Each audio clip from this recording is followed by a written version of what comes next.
स्वामी विवेकानंद का जन्म 12 जनवरी 1863 को कलकत्ता में हुआ। उनका बचपन का नाम नरेंद्र नाथ था।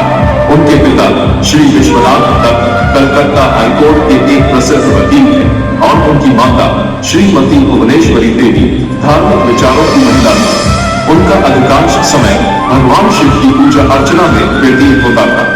बचपन से ही नरेंद्र अत्यंत बुद्धिमान होने के साथ साथ नटखट भी थे। माता पिता ने बड़े लाड प्यार से अपने इस विलक्षण बालक का पालन पोषण किया।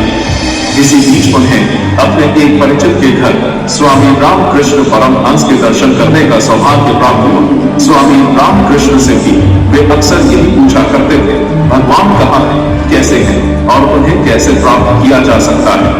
वहीं पर उन्होंने संन्यास की दीक्षा भी ली। उनका ज्यादातर समय ध्यान, तपस्या और भक्ति में ही लीन होने लगा। वहीं उन्हें अपने अंतर में कण-कण में बसने वाले सर्वव्यापी प्रभु के दर्शन भी हुए। उस समय देश गुलामी के दौर से गुजर रहा था। नरेंद्र का हृदय सदैव देश के हालातों से व्यथित रहता था।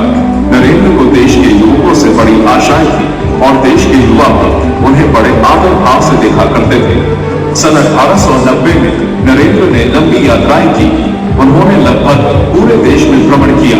अपनी यात्राओं के दौरान वे वाराणसी, अयोध्या, आगरा, वृंदावन और अलवर जैसे स्थानों पर गए और इसी दौरान उनका नामकरण स्वामी विवेकानंद के रूप में हुआ। उनके अच्छे और बुरे में बात करके अपने विचार रखने की आदत के कारण ये नाम उन्हें खेतरी के महाराज ने दिया था।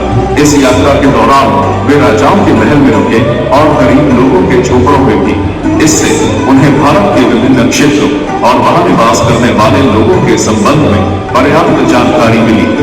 सन 1893 में स्वामी विवेकानंद अमेरिका के शिकागो शहर पहुंचे। यहाँ संपूर्ण विश्व के धर्मों का सम्मेलन आयोजित किया गया था। इस सम्मेलन में एक स्थान पर सभी धर्म गुरुओं ने अपने अपने धर्म की पुस्तकें रखी थी। वहां हमारे देश के धर्म के वर्णन के लिए रखी गई एक छोटी सी किताब थी, श्रीमद् भगवत गीता, जिसका कुछ लोग मजाक बना रहे थे। परंतु जैसे ही स्वामी विवेकानंद की बारी आई और उन्होंने अपना भाषण देने की शुरुआत की, वैसे ही सारा हॉल तालियों की आवाज से गूंज उठा। स्वामी विवेकानंद केवल एक संत ही नहीं थे, बल्कि एक महान देशभक्त, प्रखर वक्ता, विचारक और लेखक भी थे। उनका विश्वास था कि पवित्र भारत देश धर्म और दर्शन की भूमि है। इसी देश में बड़े बड़े ऋषि मुनियों ने जन्म लिया है। यह भूमि संन्यास एवं त्याग की भूमि है और केवल यही आदिकाल से मनुष्य के लिए जीवन एवं मुक्ति का द्वार खुला हुआ है। स्वामी विवेकानंद ने 4 जुलाई 1902 को बेलूर में रामकृष्ण मठ में ध्यान लगाकर अपने प्राणों का त्याग कर दिया। आकाश महाकाश में मिल गया और वे परम निर्वाण को प्राप्त हुए।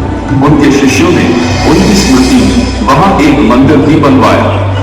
भले ही आज स्वामी विवेकानंद हमारे बीच न हो, परंतु उनके संकल्प, उनके आशीर्वाद और उनकी प्रेरणाएं आज भी भारतवर्ष की नींव बनी हुई हैं, जो इस देश को सदैव उन्नति के पथ पर अग्रसर करती रहेंगी।